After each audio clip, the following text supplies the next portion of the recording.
وبعد ما خلصت لكم حكايه المخدرات والحشيش في نادي الزمالك مع فتوح وعبد الله جمعه، احكي لكم حكايه كلاتنبرج مع الشذوذ الجنسي. يا فضحتك يا مصر، يا فضحتك يا مصر. اتفضحنا من مخدرات وحشيش لشذوذ جنسي، واستغفر الله العظيم رب احنا بلد مسلم.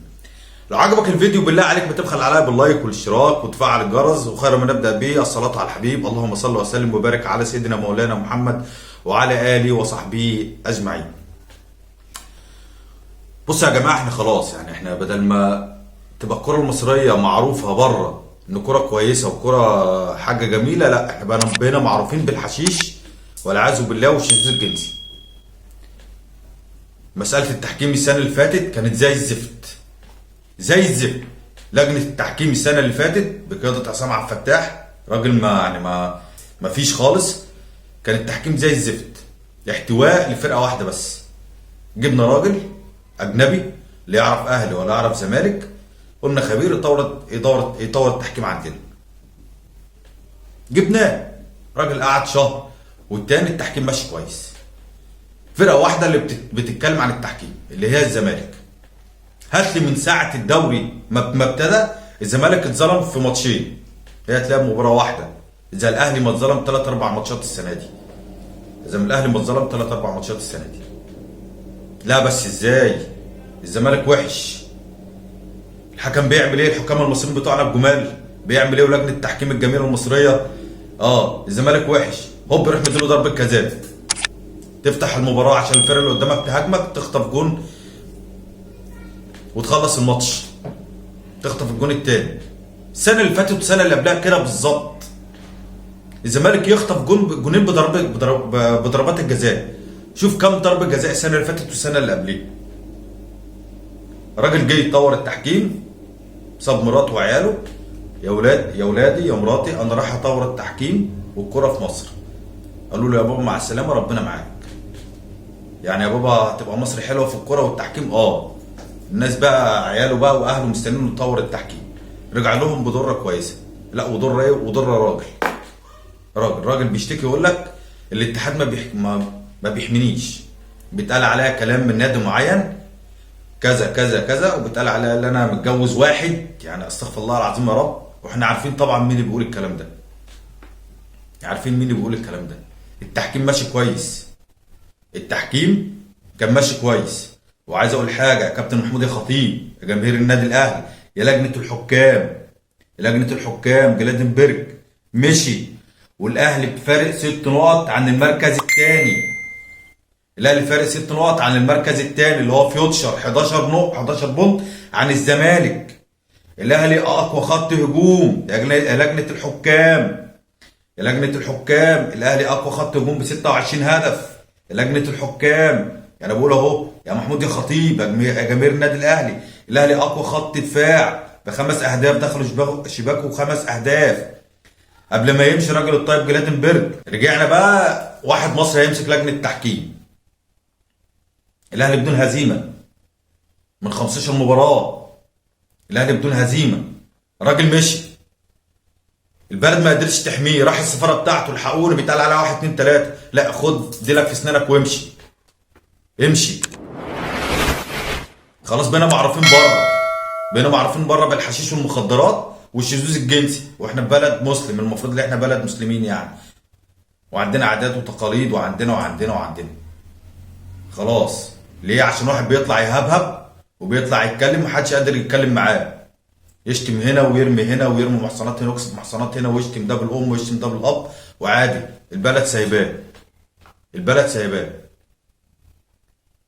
من اكبر الصحف اتكلمت على مصر يعني بصوره جميله الصراحه، بصوره جميله قوي.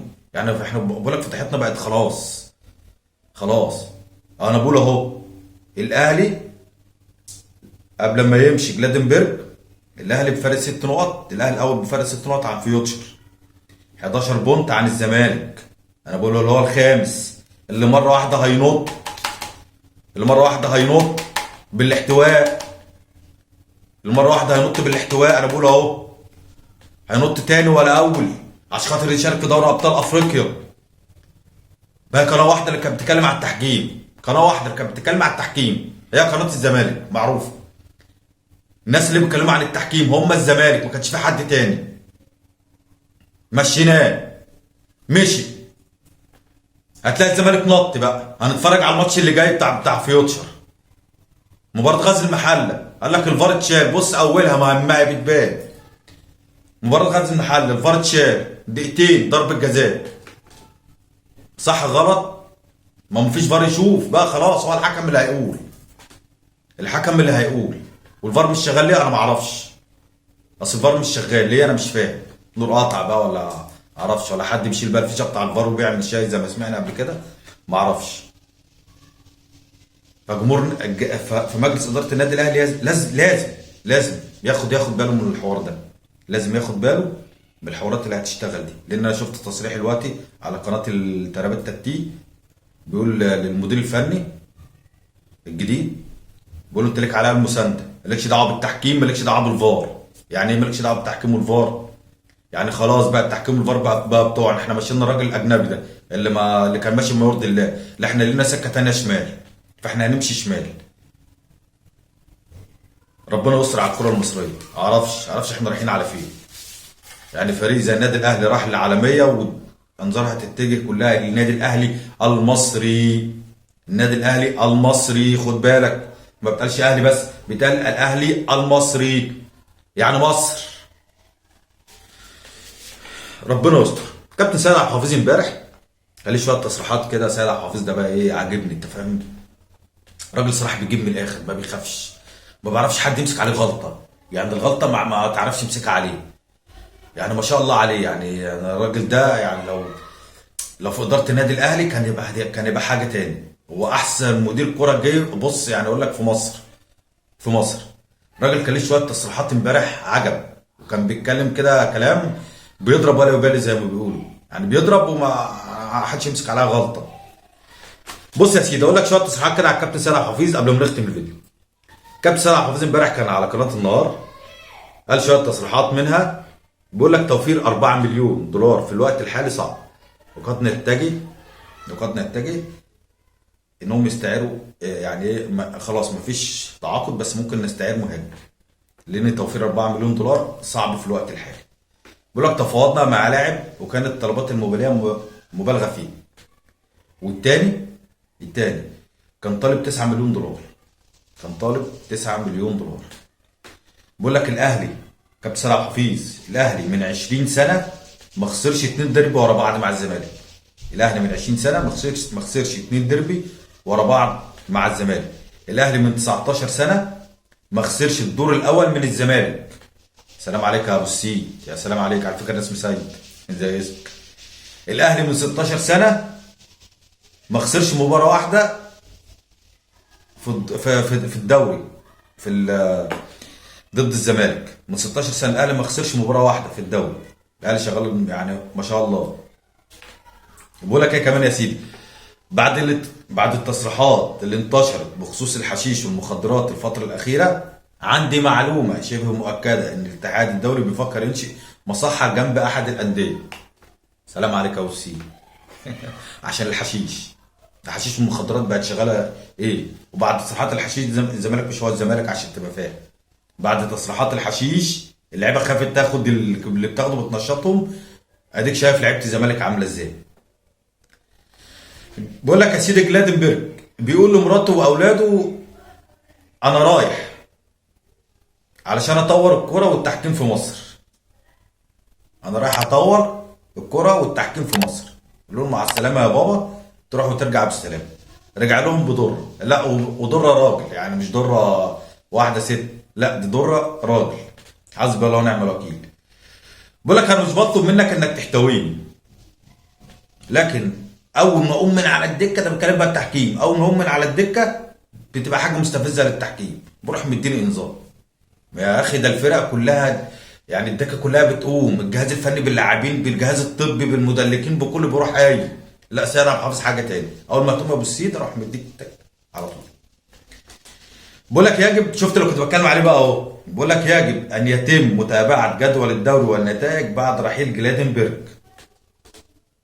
تاني يجب ان يتم متابعه جدول الدوري والنتائج بعد رحيل جلاتنبرج. اخشى ان يتم احتساب 20 او 30 ركله جزاء في الاسبوع، طبعا منهم كل اسبوع ضربتين 3 جزاء عشان يلحق دوري ابطال افريقيا ويشارك فيه. بيقول لك يا سيدي نختلف مع الزمالك في الاشخاص، ولكن مع نادي الزمالك ككيان كبير لا، وجماهيره جماهير كبيره. الله يبارك لك يا ابو السيد. بيقول لك كهربا لو طلع له عفريت وقال له شبيك لبيك ما كانش هيعمل السيناريو الجميل اللي عمله كهربا ده، ما كانش هيعمله الصراحه. كهربا عمل احلى سيناريو. مش عارف ليه واخدين فيديو كهربا في السكه الشمال، وانا اتكلمت على الفيديو ده قبل كده قلت لك دي تتحسب بالنيه، دي تتحسب بالنيه ما تتحسبش كده. انا نيتي ايه؟ اوف كهربا حط صح، حط الجون صح بايده. انت خدتها على محمل تاني وعلى نيه تانيه، دي بتاعتك انت، دي بتاعتك انت. بقول لك في ناس بتقول اننا بنروح لدجالين وبنعمل سحر. بقول لك هنروح نعمل سحر ليه؟ ما هو الطبيعي ان الاهلي بيكسب. الطبيعي ان الاهلي بيكسب. قبل الناس اللي بتتكلم على الدجل والسحر ما كانش اصلا موجود، ما كناش بنسمع عنه، الاهلي ما كان بيكسب الدوري وانت كنت بتاخد على عينيك. يا فضحتك يا مصر. والله العظيم الواحد زعلان من حال الكوره في مصر، والراجل اللي هو عمال يتكلم ويهبهب ده محدش قادر يتكلم معاه يوقف عند حد. انا مش عارف الصراحه.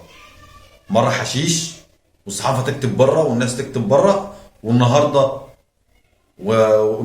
بنتكلم على الشيزوز وجلاتنبرج وكان متجوز راجل هنا ومش عارف ايه والكلام ده. ما هو لو متجوز راجل هنا بقى عيب علينا احنا، عشان احنا ما عندناش الكلام ده وسيبناه يعمل كده. ولو انت عارف انت راجل مع تيت وسبته، انت عارف تدي ايه. لو عجبك الفيديو بالله عليك يا اخي ما تبخل عليها باللايك والاشتراك وتفعل الجرس، والسلام عليكم ورحمه الله وبركاته.